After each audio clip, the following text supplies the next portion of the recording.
Hello, and welcome back to Tranquility du Jour, nourishing conversations about living a full and meaningful life with doses of tranquility. This is episode 604. I'm your host, Kimberly Wilson, bringing you tranquility through this medium since 2005. So I'm delighted to be back with you today and continuing to answer your questions from the 600th podcast episode, where I sent out a survey, posted it in multiple places, so hopefully you had a chance to see it and fill it out. And I really wanted to know, what are you all curious about? How can I help answer those questions and nurture and support you along the way?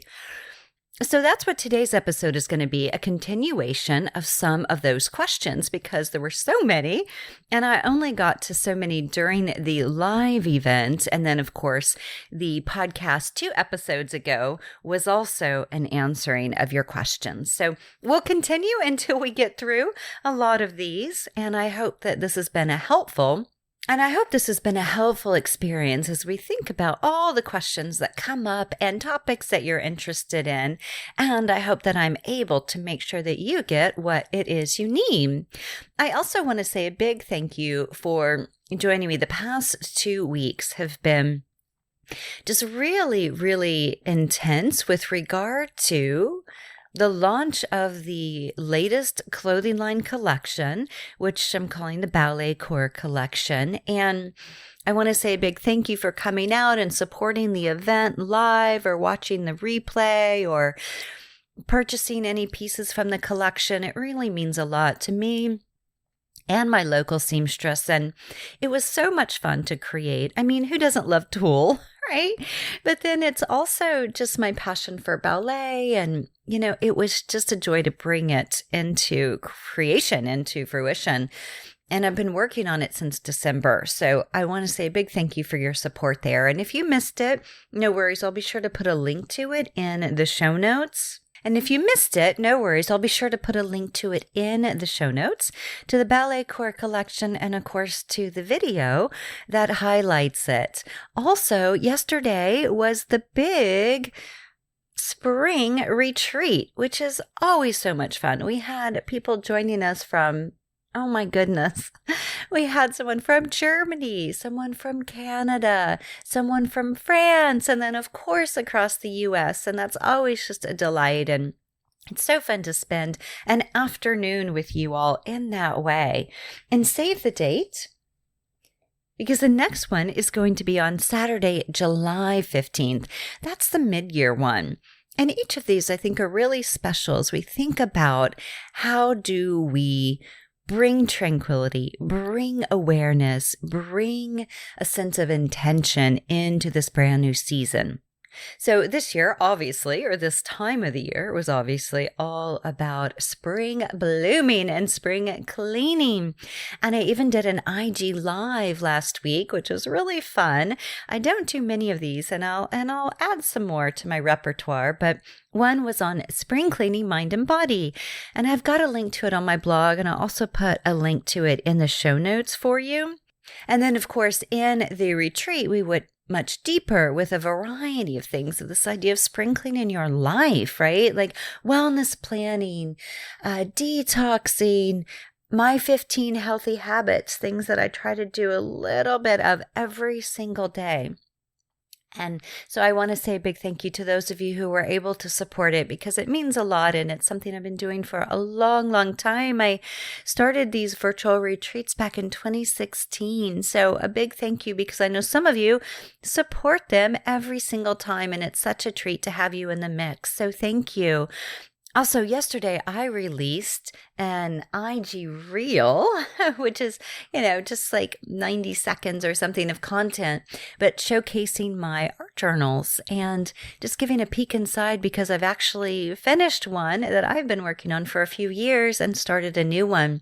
And so it's fun to give a peek inside and hopefully a little inspiration as you also think of pulling together images and ideas and words to create an art journal. And I'll put a link to that reel also in the show notes for you. And a gentle reminder, show notes are over at kimberlywilson.com/604. All right. So transitioning on into answering your questions. And, typically I'll share what's coming up in the community. And the next item is the pet loss support session, and that's in May. And the next event will be the pet loss support session. That's to anyone who's recently lost a pet or anticipated pet loss or, lost a pet 20 years ago. Please know that you are welcome. And this is not a psychotherapy group, but it is a group to come together. I offer these seasonally free events and would love to have you if you're dealing with this, because I know how incredibly dramatic and upsetting it can be to have your world disrupted in this way. So if that's you, know that that is an offer happening on May 16th. And you'll have information. You'll find information about that also in the show notes. And then, of course, over on the website. Then after that, the next thing is the mid-year virtual retreat happening in July, again, July 15th. So again, thank you for your support. And I would love to see you at one of these events if they resonate with you. And let's move into some answering of questions. Now, after the virtual retreat, when I'm like, I actually have my hair curled and my makeup done, I'll usually try to record some Tea with Kimberly videos for you. And so yesterday I recorded one on living in a small space. And that's actually a question that I get a lot. And I wanted to actually answer it here also because it's something that comes up a lot. And I know not everyone is going to watch the video. So the piece here that might be helpful. So I'm going to talk about living in a small space, nurturing girlfriend relationships across decades. And then how do I sustain momentum and energy for creative projects? And I thought this question was really fun. Can you listen to your own podcasts? No, but I'll elaborate.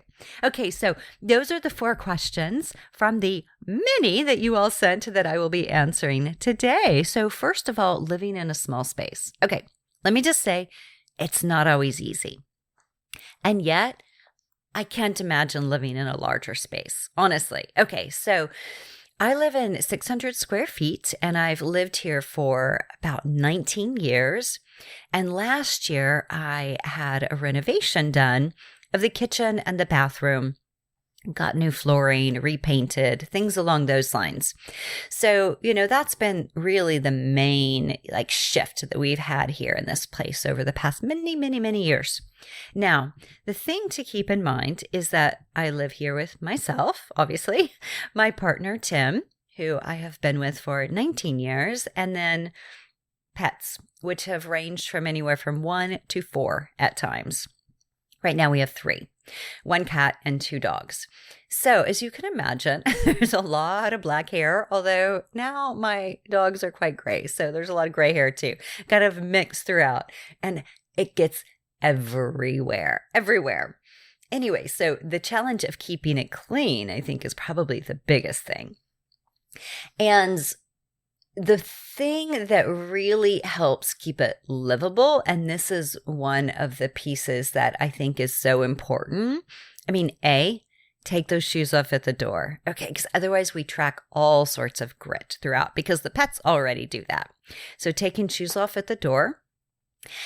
Mirrors everywhere. I love mirrors. You'll even find in my office, which is probably 200 square feet, tiny, there's a big floor mirror, really large floor mirror, and then another kind of smaller mirror. Here, it's the same thing. Every room, other than the kitchen, actually, has a couple of mirrors in it. And that just helps to brighten up the space, but it also makes the space look bigger. I even saved the mirror, the former bathroom mirror that we had before the renovation. They were able to save that for me because they said sometimes they can't when they're pulled off the wall, they break, but this one didn't. And I want to put it out in my garden. So even make that space look bigger. So, okay, 1, shoes off at the door. Number 2, mirrors. Number 3, containers. And what I mean by that is I love like little baskets and bins and things along those lines so that we keep stuff together, even have a bag of reusable bags, right? I've got a little bin that has all of my ballet slippers and pointe shoes in it. So having containers of things helps. Otherwise, we get it strewn throughout the house.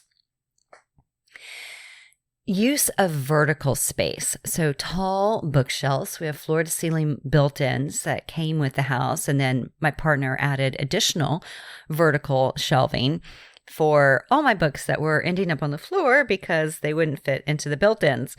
And so having that vertical space is really helpful. When the kitchen was redone, they added a floating glass shelf there's like a little kind of like window-y space. It's not a window, but between the dining area and the tiny galley kitchen, there's like a cutout, and there they added a glass shelf. So again, vertical shelving, vertical space, and there has a lot of like beautiful kind of teapots and dishwares and pet supplies, things along those lines. Lamps. So I've got lamps throughout everywhere. I just love lamps. Even in my tiny little office, I have 3 lamps.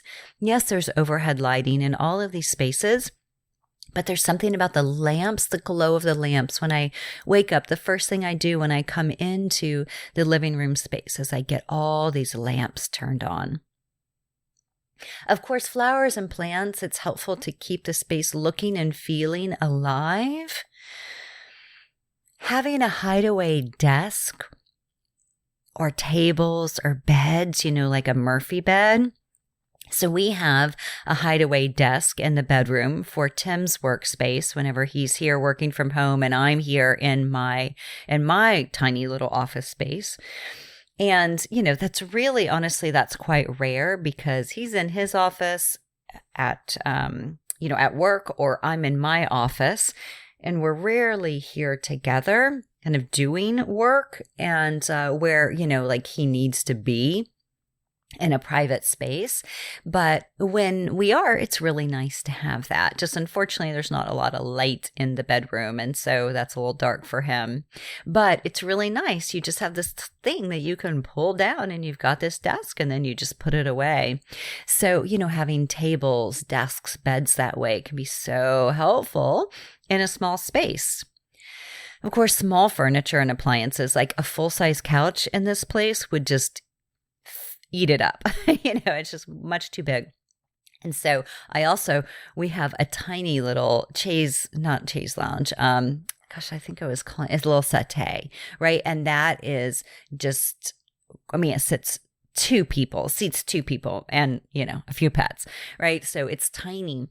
And if I were to have a full-size couch, well, then I would not have space for dancing because I also have like my whole dance space here in this area. So also double duty furniture like our kitchen table is also a workspace as needed, or obviously a hosting space and things along those lines. So what can you have like from a furniture perspective that can do more than just one thing? It's kind of like with my clothing line. I'm like, I don't just want a piece that's like a skirt. I want it to also be able to be a dress or a top or a cape or, something. So thinking about that too with the pieces that you choose, can these be versatile? So I hope that's helpful for those of you living in a small space or thinking of downsizing. Now, the second question I thought was really good, and this comes up a bit in Tranquility du Jour gatherings, which is about nurturing girlfriend relationships across decades. And the person also asked, what surprises or pitfalls have you experienced over the lifetime of such evolving and maturing relationships? Great question. And I will say this is something that comes up so often in the fact, like with my therapy clients, and then, just with friends sharing challenges with other friends of just how we grow, morph, and evolve, and how it can be hard, whenever our friends are growing or moving in different ways. So a little context, I will say I'm not really in touch with many of the people that I knew whenever I was in say high school or college. So, that all happened in Oklahoma. And then I moved to Washington, D.C. in 1996. So, I mean, yes, we're friends on like Instagram or when I used to be on Facebook, but, I don't keep in touch with them. I don't see them. I'm not like phoning them. There's a couple that I definitely would see if I was in their city or state. I would reach out and, we would meet up and, pick up where things left off, but it's not like we're in each other's lives day to day. Now, I will say, though, a caveat for two people. One, a friend of mine from junior high, we still remain close, and we actually have a phone date coming up later this month. And she is someone who, my gosh, I went to junior high, went to high school with, and then we have been in touch, our entire adult lives. And, we've met up for trips in different cities. And we had a, big one in Montana planned when the pandemic hit. And she's just somebody who is incredibly dear to me. And I know that if I ever needed her in the middle of the night, like she'd be there, kind of one of those experiences. Like she's really, I can't say enough magical things about this woman. And she is also incredibly smart. Anyway, so the piece with her that I think is really important. A, we reach out on important occasions. B, we text, we email, we have phone dates.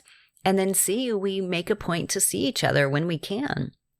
So, I guess this was 2021, so not height of the pandemic, but, that fall she came and spent like a week with us out in West Virginia doing a road trip. And, so it's just easy. It's just easy. I think the piece about this to keep in mind is we don't want it to be hard. And then I have another girlfriend who I actually did go to college with. She was a senior when I was a freshman. And this was probably 2005. I'm walking home from the studio one night and I pass her sitting outside at a restaurant. And I'm like, oh my God, so-and-so. Well, ever since then, we have been close. And I always really liked her in college too. Like, of course, I only went to school with her for 1 year. But I just adored her. She's just like really fun. And she truly is one of the most thoughtful people I know. Again, similar in the fact of like, okay, we remember dates. We know what's going on in each other's lives. We reach out to each other. We send thank you notes. These might seem like little things, but they're very important to me. And again, one of the most thoughtful people I know. So those are kind of my long-term, you think of like over the decades. And then, of course, I have friends that have been, friends of mine for years from the yoga studio days.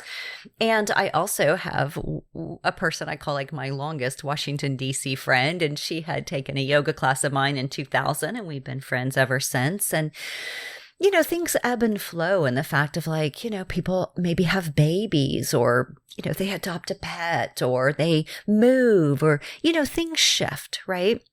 But I think for me, the biggest piece whenever I think about nurturing girlfriend relationships across the decades is checking in on each other and again, remembering dates. And when I say dates, I mean birthdays or, if there is a loss of a family member or the loss of a pet, like commissioning an art piece for that person. Just little things like that can mean so, so much. One friend too, and you may be listening because I know sometimes you listen to the podcast, was so sweet. So, whenever you lose a pet or a person, you get a lot of notes right around that time, which is lovely, right? It's so meaningful. And yet you're kind of in a bit of a blur, like you're just so fuzzy and filled with grief. And I remember she sent a note, maybe it was like 3 months later, and was like, I know you probably got a lot, after so-and-so passed. And I wanted to send this whenever, I know you'd still be hurting, but yet you probably weren't hearing from as many people, right? And I just was like, that is so freaking thoughtful. So I think it's, recognizing, how do we acknowledge support and really help people feel seen?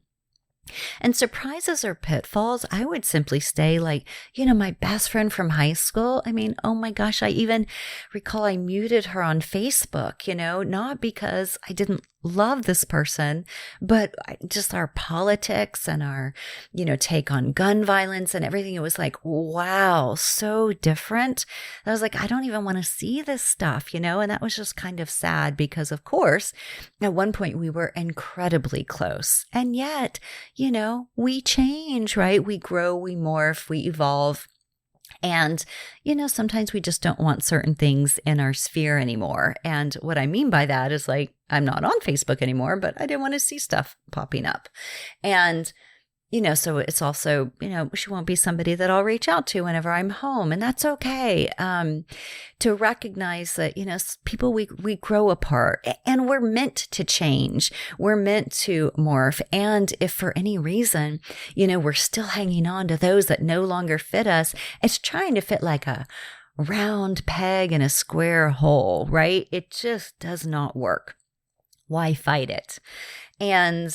And also recognizing, there are different seasons for everyone's lives, right? Sometimes people are really engaged. Other times they may be really immersed in, creative project or work or, making a baby, right? Going through IVF. And so it's like their experience is going to be different. And how can we support that and also recognize that it's not all about us?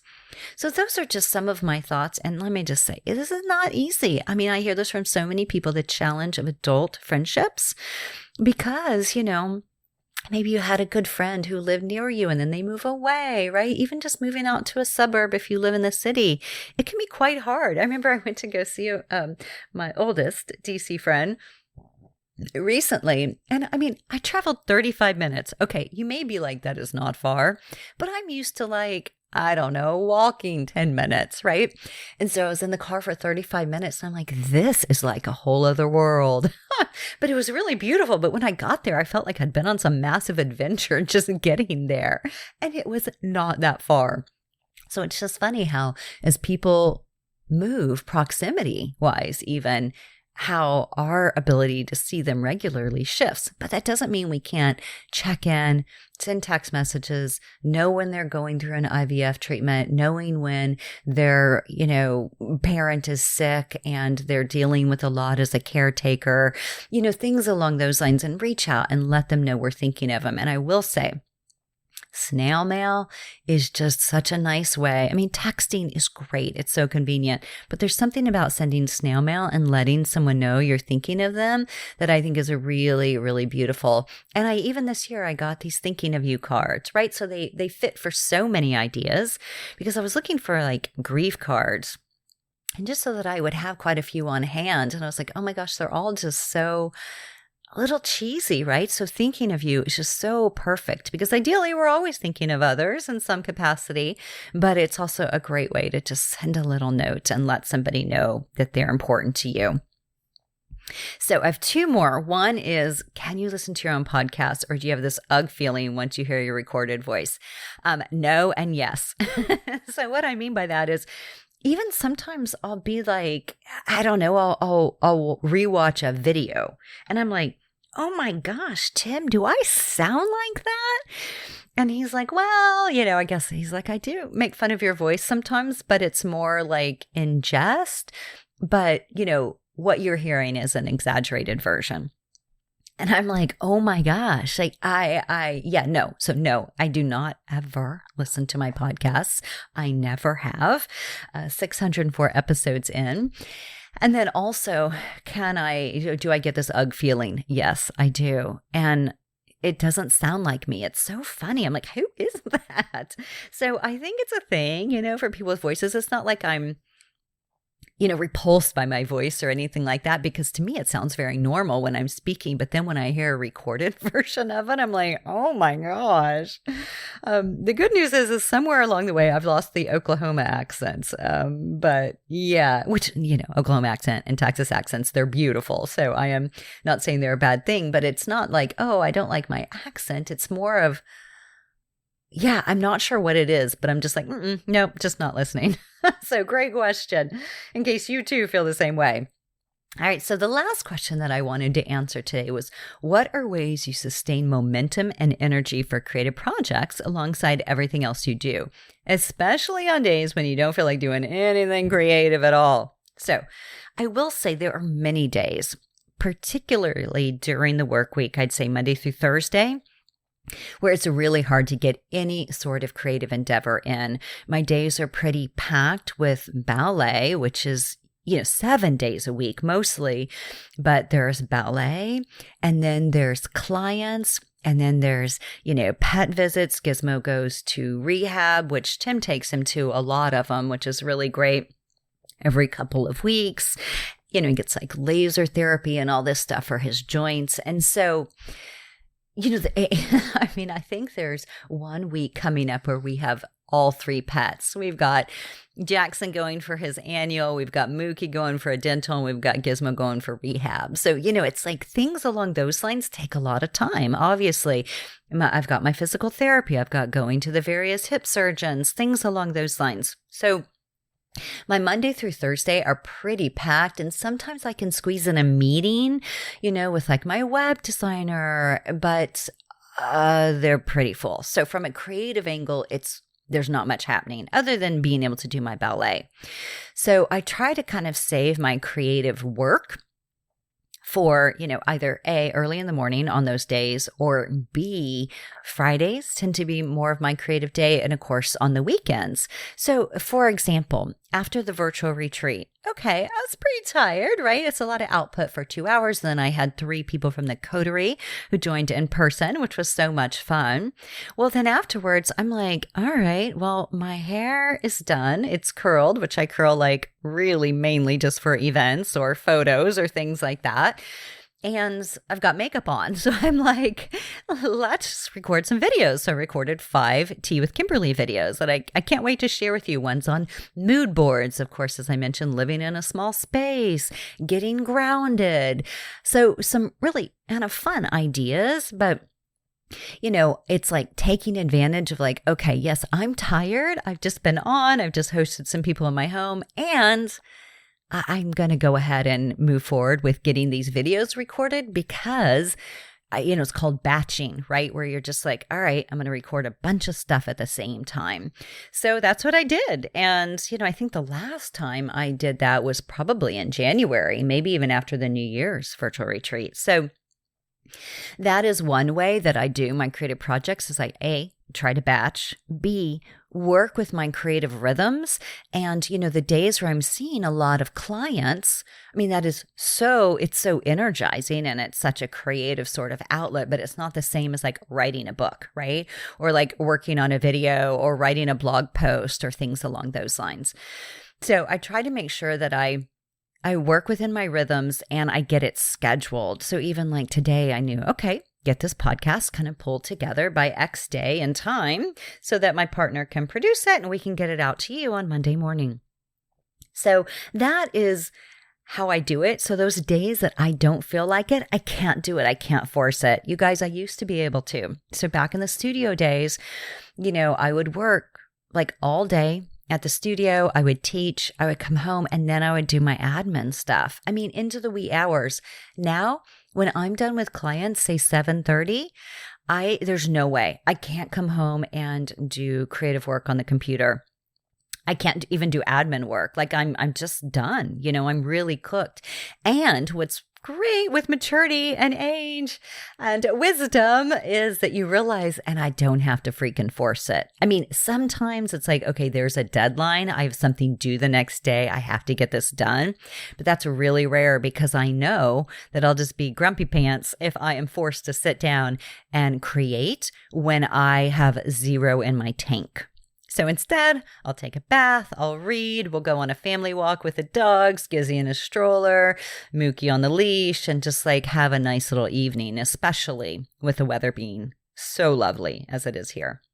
So those are my thoughts, right? I hope that's helpful of A, don't force it, and B, set aside creative time and space in your schedule to get this stuff done, right? Because it's super duper fun. Whew, okay, so I just threw a lot at you. And, in closing, I just want to say thank you, as always, for tuning in. If you have a moment to pin a review of this podcast and or send any questions my way, I'd be so, so grateful. And to pin a review, I have all the information on how to do that at kimberlywilson.com/podcast, and I would be very, very grateful. My hope is it helps other people find the show. And let's see, the last review, I'm just pulling up Apple Podcasts now. The last review happened in September of 2022. So if anyone has a moment to pin a review, that would mean so much to me because it's been, gosh, what is that? Help me with the math. 4 + 3. Just been like 7 months. And you can also just head on over there and rate it, right? And hopefully it's 5 stars. But if you have a chance to do that, I'd appreciate it because it really is one of those things where it helps other people find the show and see that it's, I hope, but filled with good material and material that really helps, right? That like nourishes you and helps make a difference. Also, if you're not signed up for Love Notes yet, please be sure to do so. And that gives you invites, inspiration, and more. And I'll be sending one out in the next week or two with some really exciting updates, including soon you're going to get a little house tour of the Pink Palace. I recorded a video yesterday. And then browse my 6 books and planners. There's a link to that. And follow along on Instagram and YouTube, again, where you'll find that I'm doing IG Lives from time to time and, sharing weekly reels, which are my weekend reviews, things along those lines. And of course, there's the locally sewn eco-friendly fashion line, which is TDJ. And that's it. Also, if you have a moment to share a review on Amazon or Goodreads, again, I really appreciate it when people do that. It's always fun to see and hear and read. And it means a lot to me. And my hope is it helps other people find a bit more tranquility in their day. All right, love. Well, I hope that you are well. I hope you're thriving. And I look forward to connecting with you at a Tranquility du Jour community event soon. Again, the next one is the pet loss support. And then after that is the mid-year virtual retreats. Have a delicious week ahead. Namaste.